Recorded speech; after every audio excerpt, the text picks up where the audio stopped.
Con esa rivalidad en todo lo alto se llegó a Bélgica, al circuito de Zolder. Paletti estaba en boxes cuando Villeneuve tenía un accidente mortal. Esta vez tampoco se había preclasificado, en esta ocasión junto con Emilio de Villota. Unos días después expresaría la serena realidad de su situación. Si me hubiera pasado a mí en vez de a Gilles, en los periódicos hubiera salido poco más que una línea. Su intención de haber permanecido en la Fórmula 2 un año más se demostraba cada vez más adecuada, pero la situación iba a rozar todavía lo increíble. Ni siquiera un nuevo chasis en Mónaco le permitió mejorar sus prestaciones y clasificarse. Paletti veía algo que le preocupaba. Ocurrió en el Gran Premio de los Estados Unidos del Este, disputado en el circuito urbano de Detroit. El rendimiento de Ricciardo mejoró, estaba más cerca en velocidad respecto a Jarier, poco más de un segundo, pero lo más importante, se había clasificado 23º, justo detrás de su compañero de equipo. Había superado con holgura la preclasificación y no empezaría ni siquiera último. El domingo, en el warm-up, perdió una rueda y el auto tuvo daños.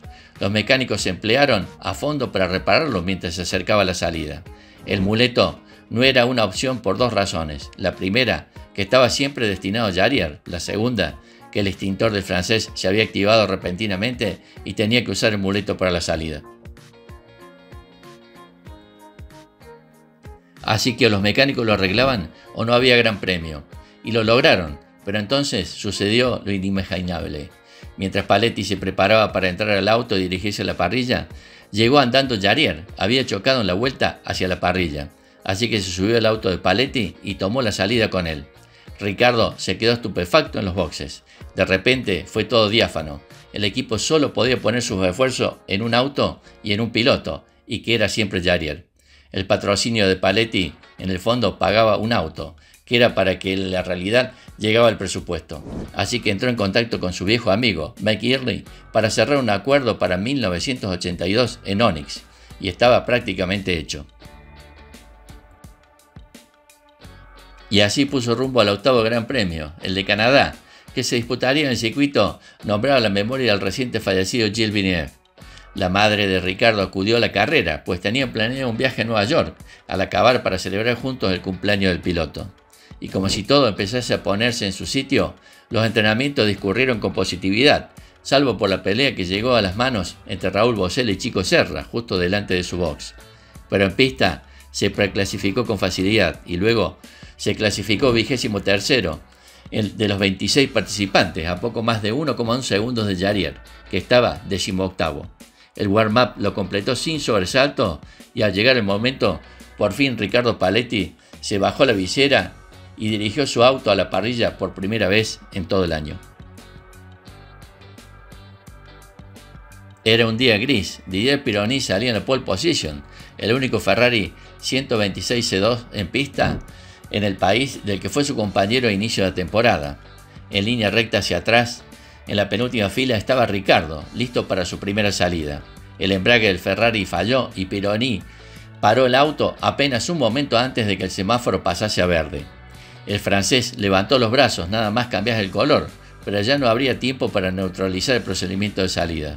Los monoplazas empezaron a pasar a su alrededor, esquivándole milagrosamente, hasta que el March 821 de Raúl Boesel, que salía 21º, rozó levemente la rueda trasera izquierda del Ferrari. Geoff Lewes impactó con su Tudor TY2 con Boesel, mientras que Jochen Mass en el otro March frenaba con fuerza y era impactado por el ATS D5 de Eliseo Salazar. Boesel y Salazar dañaron sus autos y cada uno fue a parar a un lado de la pista, pero no se había desatado el caos. Tras ellos aceleraba Riccardo Paletti. No falló en su primera salida de Fórmula 1, engranó primera, aceleró y pasó a segunda, siempre recto, como si no se percatase de las trayectorias evasivas de sus predecesores, quizás vigilando de reojo el régimen de revoluciones para cambiar el momento exacto. Engranó tercera y alcanzó la velocidad de 180 km por hora.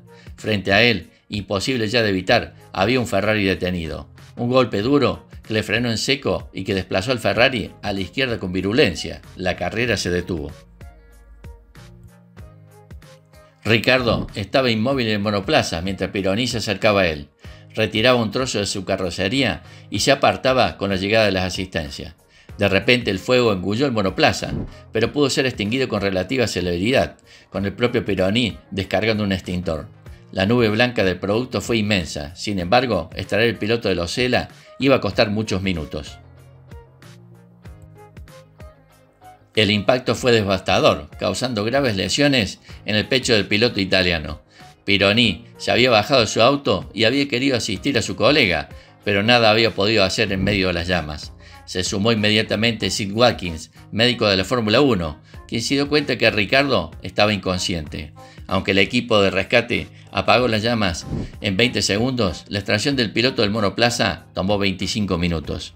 Un tiempo crítico que complicó aún más las posibilidades de salvar su vida.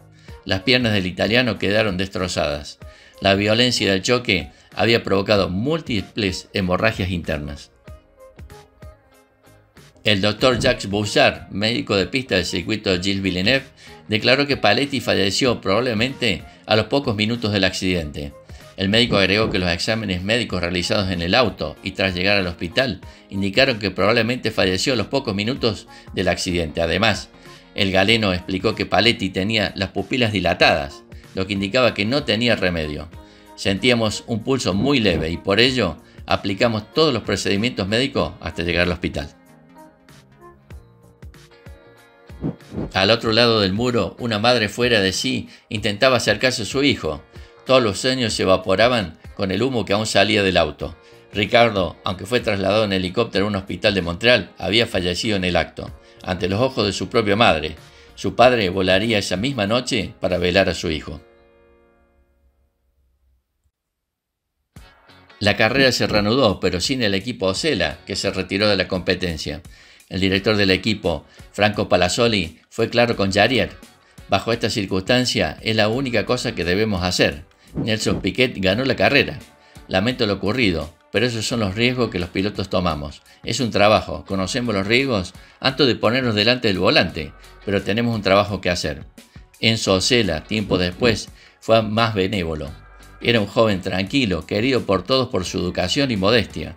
Ricciardo había demostrado en las temporadas precedentes su talento, pero todos los jóvenes pilotos empiezan en Fórmula 1 con los equipos menores y nosotros estábamos allí luchando por las clasificaciones.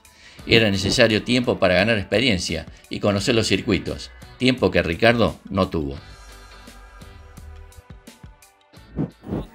Looks like one of the Osellas has hit very hard the back of Pironi's car. Pironi out of the Ferrari now, going over to the stricken Osella. It's Riccardo Paletti's car.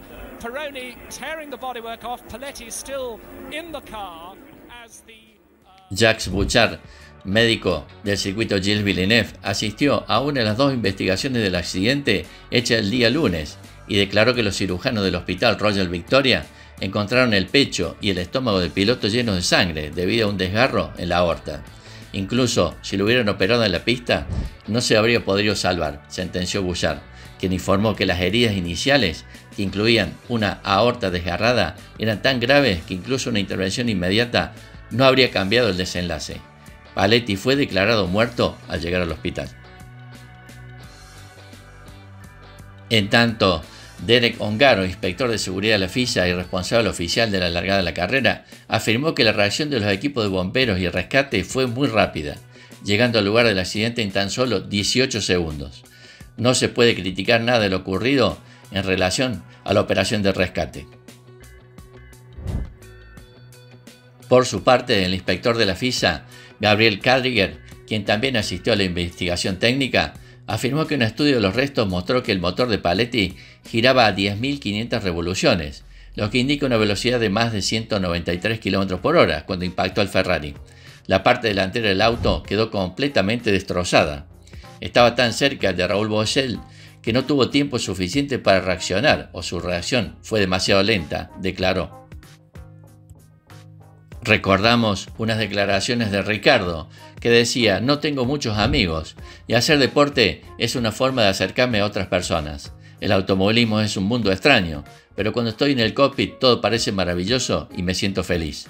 Esa felicidad se puede ver en las fotos que quedan del piloto milanés, con un brillo en sus ojos que sus gafas no pueden ocultar. Hoy el circuito en el que debutó lleva su nombre. Paletti se fue prácticamente con la misma discreción que llegó, casi sin molestar, solamente como uno más de los pilotos que viajaban tratando de sobrevivir en el fondo de la parrilla como un náufrago a punto de alcanzar la orilla. No mereció irse cuando precisamente la había alcanzado.